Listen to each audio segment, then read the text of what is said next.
মাটি ভর্তি ট্রাক্টর সহ আটক 3 জন। রাতের অন্ধকারে চলছিল অবৈধভাবে মাটি পাচার। মাটি পাচারের প্রতিবাদে এলাকায় বিক্ষোভ। দেগঙ্গা থানায় হামাদামা এলাকায় চাঞ্চল্য। রাতের অন্ধকারে চলছিল অবৈধভাবে মাটি পাচার। দেগঙ্গায় মাটি পাচার রুখে দিল স্থানীয়রা। দেগঙ্গা থানার হামাদামা এলাকায় চাঞ্চল্য। 3টি মাটি ভর্তি ট্রাক্টর সহ আটক করা হয় 3 জনকে। দেগঙ্গায় মাটি পাচার রুখল স্থানীয়রা। রাতের অন্ধকারে সেখানে চলছিল অবৈধভাবে মাটি পাচার। মাটি পাচারের প্রতিবাদে এলাকায় বিক্ষোভ। 3টি ট্রাক্টর ভর্তি মাটি পাচার রুখে দিল স্থানীয়রা।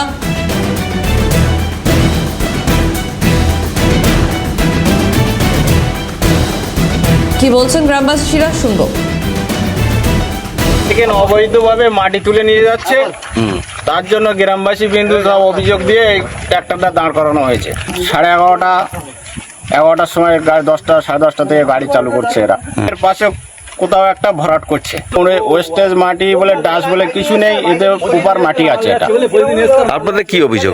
আমাদের অভিযোগ অবৈধভাবে মাটি অন্য জায়গায় কাটার নিয়ম নেই। মাটি কাটার যদি নিয়ম থাকে তা দিনবনে কাটবে, রাত্রি চুরি করে কেন কাটবে? ফোন লাইনে রয়েছেন প্রতিনিধি পঙ্কজ বিশ্বাস। পঙ্কজ, দেগঙ্গায় মাটি পাচার রুখল স্থানীয়রা।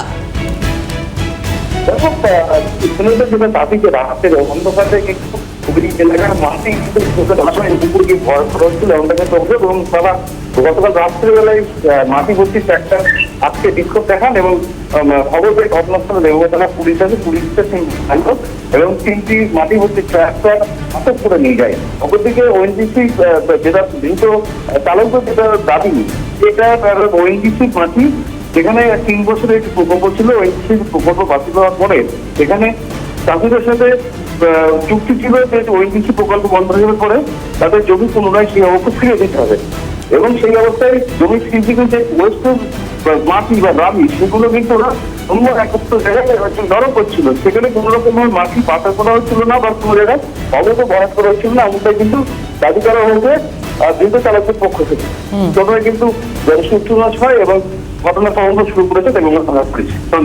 ধন্যবাদ পঙ্কজ। ফোন লাইনে ছিলেন প্রতিনিধি পঙ্কজ বিশ্বাস। কি বলছেন ট্রাক্টর চালক শুনবো। ওখানে এক জায়গায় শিফট হচ্ছে মানে এটা হচ্ছে তোমার মানে ওএনজিসির কাজ হচ্ছে। এই মালের রাবিশ টাবিশ যা আছে সেগুলো জমি থেকে সরিয়ে দিতে হবে, ঠিক আছে, জমি মালিকদের জমি ক্লিয়ার করে দিতে হবে। এই জন্য এই কাজটা হচ্ছে। এই পাটকেল বস্তা রাবিশ নয় না, তো মাটিও তো ওখানে গিয়েও দেখতে পারে। পরে এই মালগুলো কি করবে সেটা কোম্পানির কাজ, সেটা কোম্পানি। ওটা শিফট হচ্ছে কোথায়? ওটা শিফট হচ্ছে পাম্পের ওখানে আমরা যাচ্ছিলাম, আমাদের দাঁড় করিয়ে দিল। এবারে তোমার আমরা মালিকের কাছে ফোন করেছি, তারা বললো ঠিক আছে তোমরা বসো ওখানে।